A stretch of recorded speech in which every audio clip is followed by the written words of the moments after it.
अयोध्या स्थित डॉक्टर राम मनोहर लोहिया अवध विश्वविद्यालय के दीक्षांत समारोह में प्रदेश की राज्यपाल विद्यालयों की कुलाधिपति आनंदीबेन पटेल ने 89 छात्रों सहित विद्यार्थियों को 130 स्वर्ण पदक प्रदान किया। इसके साथ ही विश्वविद्यालय के 2,17,496 सफल विद्यार्थियों को डिजी लॉकर में उपाधि प्रदान की गई। इससे पहले राज्यपाल और मुख्य अतिथि ने गागर में जल प्रवाहित कर जल संरक्षण का संदेश देते हुए दीक्षांत समारोह का शुभारंभ किया। इस दौरान राज्यपाल ने दीक्षांत भाषण में अवध विश्वविद्यालय से अपेक्षा करते हुए कहा कि मर्यादा पुरुषोत्तम भगवान श्री राम की जन्मस्थली पर होने के नाते विश्वविद्यालय को A++ श्रेणी अर्जित कर लेना चाहिए, क्योंकि भगवान राम का आशीर्वाद भी साथ है। कुलाधिपति ने A++ श्रेणी प्राप्त विश्वविद्यालय को शिक्षा क्षेत्र की शक्तियों की जानकारी भी साझा की। उन्होंने कहा कि अवध विश्वविद्यालय भी एक विकसित और प्रभावशाली विश्वविद्यालय के रूप में स्थापित हो सकता है। इससे पहले मुख्य अतिथि राष्ट्रीय हरित न्यायाधिकरण प्रधान न्यायपीठ के सदस्य डॉक्टर अफरोज अहमद ने कहा कि आज अयोध्या विकसित भी हो रहा है और लगातार इसमें परिवर्तन भी आ रहा है। उन्होंने कहा कि जब वह पहले कभी आया करते थे तो अयोध्या की दुर्दशा देखकर दुखी हो जाते थे, लेकिन अब वह दिन दूर नहीं है जब अयोध्या विश्व के मानचित्र पर स्थापित हो जाएगा। वहीं दीक्षांत समारोह में गोल्ड मेडल हासिल करने वाले छात्र छात्राओं की खुशी देखते ही बन रही थी। सफलता को लेकर छात्र छात्राओं ने कहा कि इसके पीछे उनके माता पिता और गुरुजनों का स्नेह, समर्पण और मार्गदर्शन है। 28वां दीक्षांत समारोह और कुलपति स्वर्ण पदक की उपाधि मिली है। इसके द्वारा मिली है और भविष्य में क्या करने की तैयारियां हैं? मुझे श्री कुलाधिपति आनंदीबेन पटेल के द्वारा मिली है और हमारे वाइस चांसलर प्रतिभा गोयल जी के द्वारा भी मिली है। और हमें आगे चल के एक सक्सेसफुल बिजनेस एम्पायर खड़ा करना है, तो सक्सेसफुल बिजनेस वुमेन बनना है। सर, आज 28वां दीक्षांत समारोह था डॉक्टर राम मनोहर लोहिया अवध यूनिवर्सिटी का और मुझे गोल्ड मेडल मिला है बायोटेक्नोलॉजी में। कौन दिया है और क्या कितना?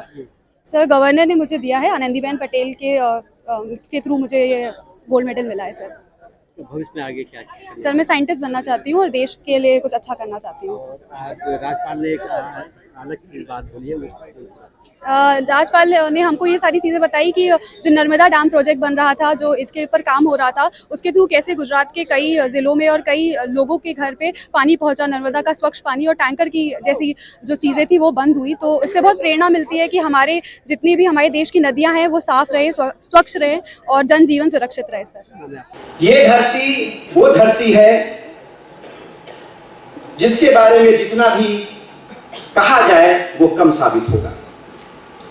मैं आपको ये कहना चाहूंगा, ये अयोध्या जब मैं आता था उस समय किसी काम की वजह से, अपने शिक्षा के काम की वजह से, ये शहर अविकसित था।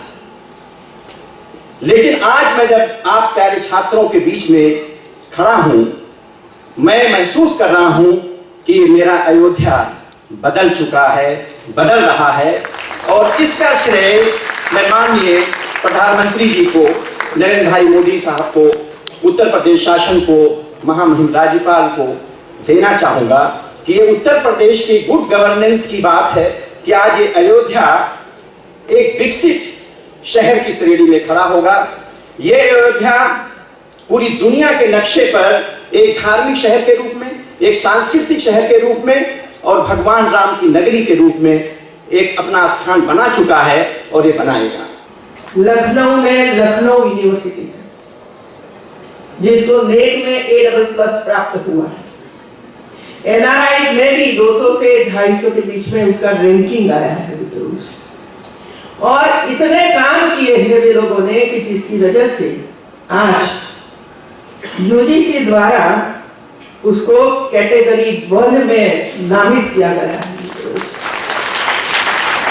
अब आपके मन में प्रश्न होगा कि कैटेगरी 1 में नामित करने से क्या फायदा, तो सुन लीजिए आप लोग।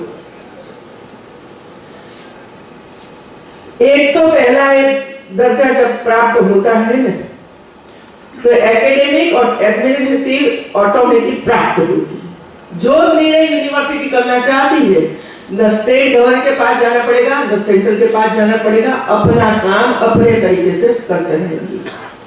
तो फाइलें इधर उधर घूमती है ना, ये समाप्त हो जाएगा। सभी बातें तो मैं नहीं बनाऊंगी, लेकिन विश्वविद्यालय नया कैंपस शुरू कर सकता है, फॉरेन कोलैबोरेशन शुरू करता है, विविध डिप्लोमा कोर्स भी और स्किल बेस्ड कोर्स भी शुरू कर सकता है। किसी की आवश्यकता नहीं है मंजूरी करने की। सबसे ज्यादा ग्रांट मिलेगी मित्रों, और एक ग्रांट विद्यार्थियों के पीछे इसका उपयोग होगा, कहीं लैब बनेगी, कहीं स्किल के लिए कोई काम होगा, रिसर्च के लिए आपको पैसे मिलेंगे, अध्यापकों को पैसे मिलेंगे। फॉरेन यूनिवर्सिटी के साथ आप ऑनलाइन पढ़ा सकते हो या तो बेल इधर आ सकते हैं। ये सभी जो स्वतंत्रता है वो यूनिवर्सिटी को मिलेगी। तो ऐसी हमारी यूनिवर्सिटियां आज उत्तर प्रदेश में है। और आज मैं ये कहना चाहती हूँ, उत्तर प्रदेश की 5 यूनिवर्सिटी A++ में आई है, A++ में आई है।